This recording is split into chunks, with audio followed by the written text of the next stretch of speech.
সুপ্রিয় দর্শক, আপনারা দেখছেন এসপিএন বাংলা টিভি। দেখুন ও সাবস্ক্রাইব করুন এসপিএন বাংলা টিভি, দেশ ও মানুষের কথা। আমরা খুবই আনন্দিত আমাদের ডাকে সাড়া দিয়ে আপনারা এসেছেন। আমরা যে অনুষ্ঠানটির মুখ্য বিষয় নিয়ে আজকে আলোচনা সভাটি করেছি সেটি হচ্ছে ভাষার মাস উপলক্ষে ভাষার যে ব্যবহার, অপব্যবহার এবং ভাষা রক্ষা সম্পর্কে দুইটি কথা বলবো। তবে আপনারা সবাই আমার চেয়ে বেশি জানেন, তারপরও দুইটি তথ্য শেয়ার করতে চাই। 1952 সালের আন্দোলনের মাধ্যমে আমরা এই ভাষা পেয়েছি, এই সম্পর্কে সবাই অবগত আছি। পাকিস্তানিরা আমাদের কাছ থেকে আমাদের ভাষা কেড়ে নিতে চেয়েছিল, কারণ আমাদেরকে অন্ধতে পরিণত করতে চেয়েছে। একটি জাতিকে ধ্বংস করতে হলে জাতির ভাষা এবং শিক্ষা ব্যবস্থাকে ধ্বংস করার মাধ্যমে ওই জাতিকে ধ্বংস করা সম্ভব হয়।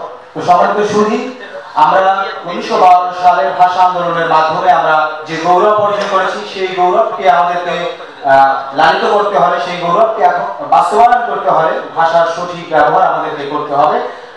সম্মানিত সুধী, 1952 সালে যে অর্জন আমরা করেছি, এই অর্জন শুধু বাংলাদেশের ইতিহাসে সীমাবদ্ধ নয়। 1952 সালের ভাষা আন্দোলন 1990 সালে ইউনেস্কো কর্তৃক আমাদেরকে এটা অনুমোদন দিয়েছে। এটা সারা বিশ্বে 21শে ফেব্রুয়ারি মাতৃভাষা দিবস হিসেবে পালিত হচ্ছে। এটা শুধু বাংলাদেশের ইতিহাস হিসাবে নয়, এটা এখন সারা বিশ্বের ইতিহাসের একটি অংশ হিসাবে হয়েছে, যেটি আমাদের জন্য একটি গৌরবময় বিষয়। তো সম্মানিত সুধী, 1952 সালে আমরা যে ভাষাটি পেয়েছি, এই ভাষার ব্যাপক প্রসার এখন সারা বিশ্বে হচ্ছে। চায়নার বিশ্ববিদ্যালয়গুলোতে এখন বাংলা বিভাগের স্টাডিজ চালু করবে সামনে 2026 সালের শিক্ষাবর্ষে, এবং বিভিন্ন ভাষা ইনস্টিটিউট চায়নাতে হয়েছে, এবং চায়নাতে আরো যারা ব্যবসা বাণিজ্যের জন্য আগ্রহ, চায়নার বিভিন্ন লোকজন তারা বাংলা ভাষা শিখছে। এবং আপনি ইউরোপের দিকে তাকালে ইউরোপের বিভিন্ন দেশেও এখন বাংলা যারা প্রবাসী রয়েছে, ভাষাভাষী প্রবাসী রয়েছে, তারা ওখানে যারা সিটিজেনশিপে রয়েছেন তাদের সন্তানদের ভাষা শিক্ষার জন্য ওখানে বিভিন্ন বেসরকারি ভাষা শিক্ষা বা গবেষণা কেন্দ্র রয়েছে, যার মাধ্যমে আমাদের বাংলা ভাষা প্রসার হচ্ছে। তার একটি বিশ্ববিদ্যালয় আমাদের এই ভাষাকে আরো গবেষণা করছে, কানাডার একটি বিশ্ববিদ্যালয়, এই মুহূর্তে আমি নামটা লিখছি না। এবং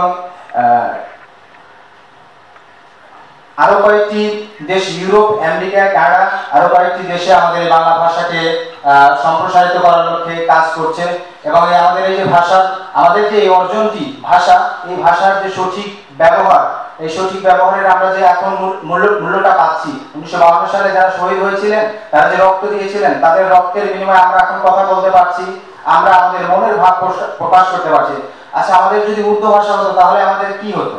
আমাদের কি কোনো সমস্যা থাকতো? এটা তো সিম্পল বিষয় যে ভাষা না, ভাষার যদি কেড়ে নেওয়া হতো, আপনি যেরকম একজন বাক প্রতিবন্ধী মানুষ যে কথা বলতে পারে না, আমরা ঠিক সেভাবেই হয়ে যেতাম। ওটা আমাদেরকে শিখতে হতো পরবর্তী প্রজন্মকে।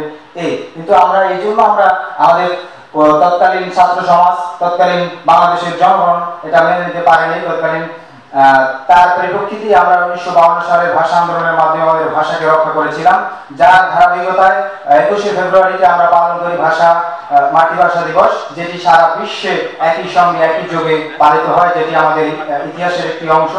এবং বিভিন্ন বিশ্ববিদ্যালয় বিভিন্ন ভাবে চালু করছে ভাষার উপরে বাংলা ভাষার চর্চা কেন্দ্র। আমরা এটি বলতে চাচ্ছি আপনাদের সম্মুখে যে আমাদের এই যে বাংলা ভাষার যে গৌরব, এটি আমাদেরকে সকলকে নিজ নিজ জায়গা থেকে সরিয়ে দিতে হবে। কিভাবে সরিয়ে দিতে হবে?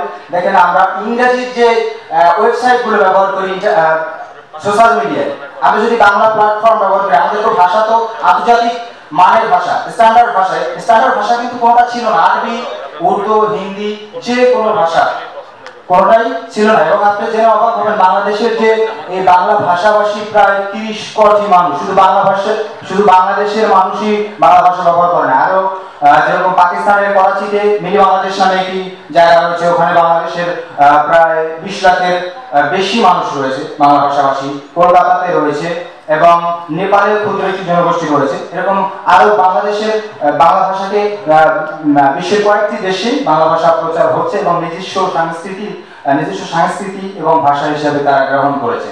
তো শুধু আমরা বাংলা ভাষার উপলক্ষে আজকে আয়োজন করেছি। আপনারা যারা আমাদের অনুষ্ঠানে সারা দিয়ে এসেছেন, আমরা বলতে চাচ্ছি, আমি একটু তথ্য দিতে চাচ্ছিলাম বা একটু অনুরোধ করতে চাচ্ছিলাম যে আমাদের যে অনলাইন প্ল্যাটফর্মগুলো রয়েছে, অনলাইন প্ল্যাটফর্মের যে আমরা বাংলা ভাষাকে আরো জোরদার করতে হবে, আধুনিকতার মাধ্যমেই আমরা আমাদের বাংলা ভাষাকে আরো প্রসারিত করব, এই বলে আমি সংক্ষিপ্ত বক্তব্য শেষ করছি। আর যেখানে আপনারা যেখান থেকে আসছেন এবং আজকের অনুষ্ঠানে উপস্থিত হওয়ার জন্য আপনাদেরকে সকলকে কৃতজ্ঞতা প্রকাশ করছি এবং সমস্ত ব্যর্থতা আমাদের এবং সমস্ত সার্থকতা আপনাদের। ধন্যবাদ। সুস্থ থাকবেন।